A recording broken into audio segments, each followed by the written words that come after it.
ನಮಸ್ಕಾರ ಸ್ನೇಹಿತರೆ, ಸ್ಯಾಂಡಲ್ವುಡ್ ನಲ್ಲಿ ಯಾರು ಊಹಿಸದ ಅಚ್ಚರಿಯ ಬೆಳವಣಿಗೆಯೊಂದು ನಡೆದಿದೆ.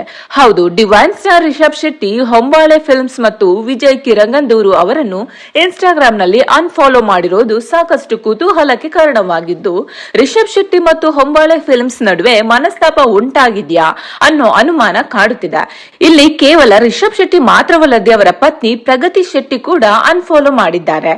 ಅಲ್ಲಿಗೆ ಕಾಂತಾರ ಸಿನಿಮಾದ ಮೊದಲೆರಡು ಭಾಗಗಳನ್ನು ನಿರ್ಮಾಣ ಮಾಡಿರುವ ಹೊಂಬಾಳೆ ಫಿಲ್ಮ್ಸ್ ಜೊತೆಗಿನ ಅಧ್ಯಾಯ ಮುಗಿದು ಹೋಗಿದೆ ಎನ್ನಲಾಗುತ್ತಿದೆ. ಆದರೆ ಈ ಎಲ್ಲಾ ಪ್ರಶ್ನೆಗಳಿಗೂ ಉತ್ತರ ಕೊಡಬೇಕಾಗಿರೋದು ರಿಷಬ್ ಶೆಟ್ಟಿ ಅವರೇ.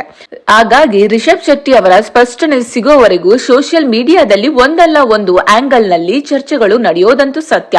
ಹೌದು, ಒಂದ್ ಕಡೆ ರಿಷಬ್ ಶೆಟ್ಟಿ ಅವರು ಹೊಂಬಾಳೆ ಫಿಲ್ಮ್ಸ್ ಜೊತೆಗೆ ಮತ್ತೊಂದು ಸಿನಿಮಾ ಮಾಡುವ ಬದಲಿಗೆ ತೆಲುಗಿನ ಮೈತ್ರಿ ಮೂವಿ ಮೇಕರ್ಸ್ ಸಂಸ್ಥೆ ಅಡಿ ಮೂಡಿ ಬರುತ್ತಿರುವ ಹನುಮಾನ್ ಚಿತ್ರದಲ್ಲಿ ನಟಿಸಲು ಆಸಕ್ತಿ ತೋರಿಸಿರುವುದು ಈ ಬಿರುಕಿಗೆ ಮುಖ್ಯ ಕಾರಣ ಇರಬಹುದು ಎಂಬ ವದಂತಿಯು ಜೋರಾಗಿ ಕೇಳಿ ಬರುತ್ತಿದೆ.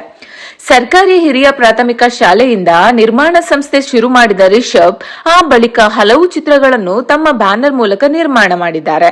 ರಿಷಬ್ ತಮ್ಮ ಬ್ಯಾನರ್ ನಿಂದಲೇ ಸಿನಿಮಾ ಮಾಡಲು ನಿರ್ಧರಿಸಿದ್ದೇ ರಿಷಬ್ ಶೆಟ್ಟಿ ಮತ್ತು ಹೊಂಬಾಳೆ ಫಿಲ್ಮ್ಸ್ ನಡುವೆ ತಿಕ್ಕಾಟಕ್ಕೆ ಕಾರಣ ಆಯ್ತಾ ಅನ್ನೋ ಪ್ರಶ್ನೆ ಹುಟ್ಟಿಕೊಂಡಿದೆ. ಸದ್ಯ ಈ ಪೋಸ್ಟರ್ ಮೂಲಕ ಹಲವು ಅನುಮಾನಗಳನ್ನು ಹುಟ್ಟಿ ಹಾಕಿರುವ ರಿಷಬ್ ಮುಂದೇನು ಅಪ್ಡೇಟ್ ಕೊಡ್ತಾರೆ ಅನ್ನೋ ಕಾತರ ಹೆಚ್ಚಾಗಿದೆ. ಇನ್ನು ರಿಷಬ್ ಅವರ ಅಧ್ಯಯನ 2 ಅಂದ್ರೆ ಕಾಂತಾರ ಚಾಪ್ಟರ್ 2 ನ ಬೆಲ್ ಬಾಟಮ್ 2 ನ ಅಥವಾ ಕಿರಿಕ್ ಪಾರ್ಟಿ 2 ಇರಬಹುದು ಅನ್ನೋ ಲೆಕ್ಕಾಚಾರಗಳು ಜೋರಾಗಿ ನಡೆಯುತ್ತಿದೆ.